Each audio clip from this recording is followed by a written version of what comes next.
Amahoro amahoro bwoko bw'Imana ndabasuhuje murimo gusuzwa na mugenzi wanyu ubwoko bw'Imana Sibomana Anastase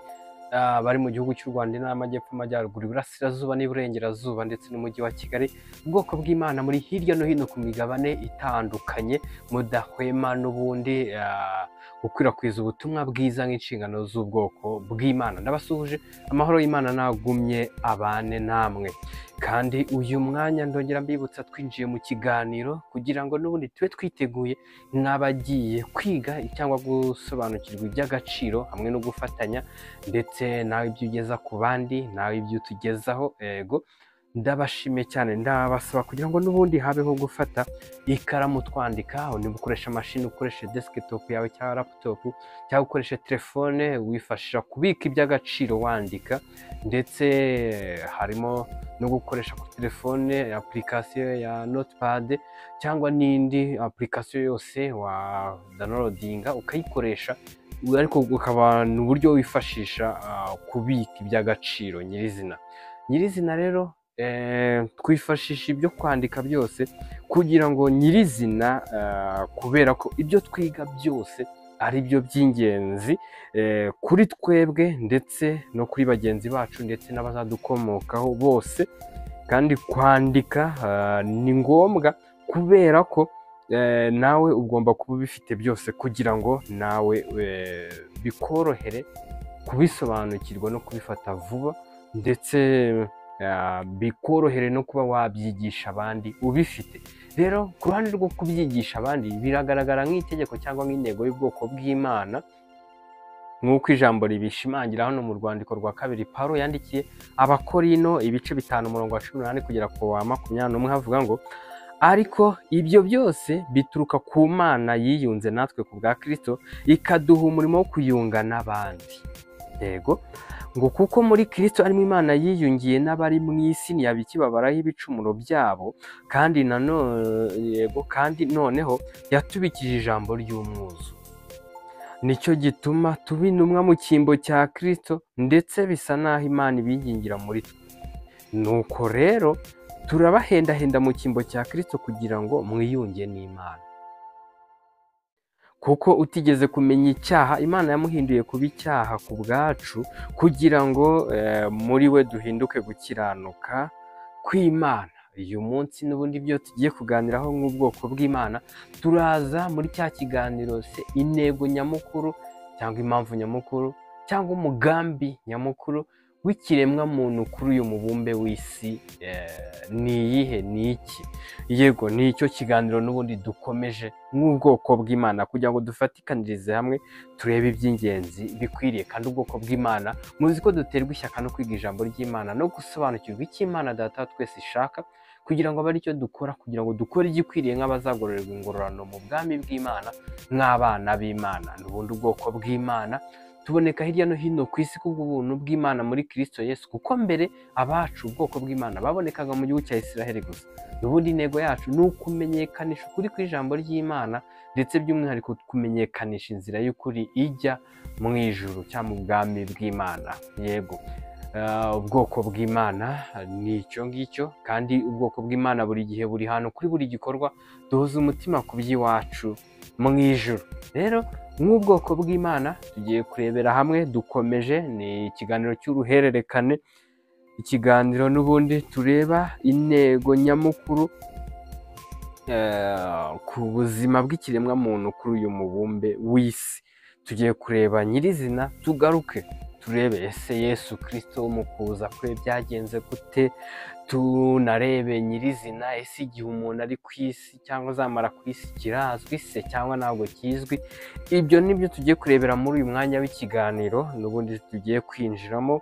nyirizina tugiye gufatikanyiriza hamwe turebe rero b'amaso wandike ukurikirane uburyo bwose bwo kuzigama ibyo wize kugira ngo utabitakaza ubashe kubisobanurira abandi ndetse n'inshuti zawe zibe zabibona mu buryo bworoshye ndetse ubone n'uburyo wabisigira n'abazagukomokaho bose abana bawe n'abazakomoka ku bana b'abuzukuru abuzukuruza ubuvivi uruhererekane rw'ibisekuru bazabashe kwiga iby'ingenzi nawe wamenye kandi wasobanukiwe byakugirira akamaro bikaguhesha kuba mu bwami bw'Imana. Yego, tugiye kureba nyirizina, ese igihe umuntu amara ku isi cyangwa azamara ku isi kirazwi? Aha ndasubiza ngo yego, kirazwi. Yego, rero niyo mpamvu mu gihe turi ku isi ntihakagire ukubeshya cyangwa ngo agushuke cyangwa ngo nawe wishuke cyangwa ngo nawe wibeshye, kuko iminsi yawe yo kuba ku isi cyangwa kuri uyu mubumbe w'isi irazwi, yego irabazwe, irazwi yose. Itariki yawe yo kuvukaho, yo kuvukiraho, cyangwa ariyo tariki yo kwinjira kuri uyu mubumbe w'isi, iyo ngiyo yarizwi, kandi n'itariki yo gusohoka kuri uyu mubumbe w'isi, cyangwa itariki yo gupfiraho cyangwa kuva mu mubiri, iyo nayo irazwi nyirizina. Yego, uko umunsi umwe rero ugenda uvaho, yego, uko ugenda umunsi wawe ugenda uvaho, niko igihe cyawe cyo kuba kuri uyu mubumbe w'isi cyangwa ubuzima bwawe bumara kuri uyu mubumbe w'isi kiba kirimo kugabanuka, cyangwa icyo wakagombye gukora cyangwa icyo waje gukora ku isi cyangwa kwigaragaza cyangwa kwisobanura kwawe muri iyi si, yego, niko kigenda kigabanuka, uko hacaho umunsi, uko umunsi uvaho, igihe cyawe wagenewe cyo kuba kuri iyi si cyangwa gukora icyo wahamagariwe gukora muri iyi si, niko icyo gihe kigenda kigabanuka. Yego, niho n'ubundi turasanga nk'uko Yesu Kristo, uko niko n'ubundi nk'uko Yesu Kristo yaje kuri uyu mubumbe w'isi, byari bizwi cyangwa byari byaranditswe. Yego, umuryango yavukiyemo wari uzwi, ababyeyi be bari bazwi, n'ibyo yari kuza gukora byari bizwi byose. Rero ni nako n'ubuzima bwa buri umwe wese uza kuri uyu mubumbe w'isi biba bizwi, igihe yinjiriye n'igihe azasohokera, icyo azakora n'uburyo azaza kwiyerekana uwo ari we, cyangwa ibyo kuza kugaragaza igihamya cy'uwo ari we muri iyi si, kigaragarira muri iyi si mu buzima tunyuramo. Nimba ari ibihembo uzagenerwa hanyuma y'ubu buzima bwo mu isi, igihamya cyabyo kigaragarira muri iyi si cyangwa iminsi umara muri iyi si, cyangwa nimba ari igihano uzahabwa kikaba kizamenyekanishwa n'uko wigaragaje muri iyi si. Yego, niho rero uraza gusanga Yesu Kristo nawe ibye byari bizwi, hanyuma y'uko aje akora ibihuje n'intego nyamukuru yamuzanye kuri uyu mubumbe w'isi. Kugira ngo murabizi amateka ye y'uburyo yayitambutsemo. Yego, hanyuma y'ibyo kandi arangije gukora inshingano ze cyangwa intego nyamukuru kuri uyu mubumbe w'isi, ayisohokamo arapfa, kuko igihe cye cyari kigeze. Twibuke ijambo n'ubundi ribivuga ngo igihe cye kigeze, ariko umusaraba ahita avuga ngo byose birarangiye, icyo gihe arapfa. Nuko intego ye nyamukuru yo kuba muri iyi si yagombaga kuza gukora cyangwa kwisobanura, kwiyerekana uwo ari we, byari birangiye. Yego, rero niyo mpamvu nta muntu n'umwe ugomba, yego, kuba impamvu yo gutakaza igihe cyawe muri iyi si, cyangwa umuntu uwo ari we wese ukwiye gukinira n'igihe cyawe mu gihe uri muri iyi si cyangwa ubuzima bwawe bukiri kuri uyu mubumbe w'isi. Yego, umuntu uwo ari we wese, yego, yaba uwo mwashakanye, yaba ari uw'ifamiye yawe, yaba ari umubyeyi wawe cyangwa umuvandimwe wawe, cyangwa umuntu uha agaciro mu buzima bwawe, cyangwa umukoresha wawe, cyangwa niwo waba wita inshuti karamata mu buzima bwawe,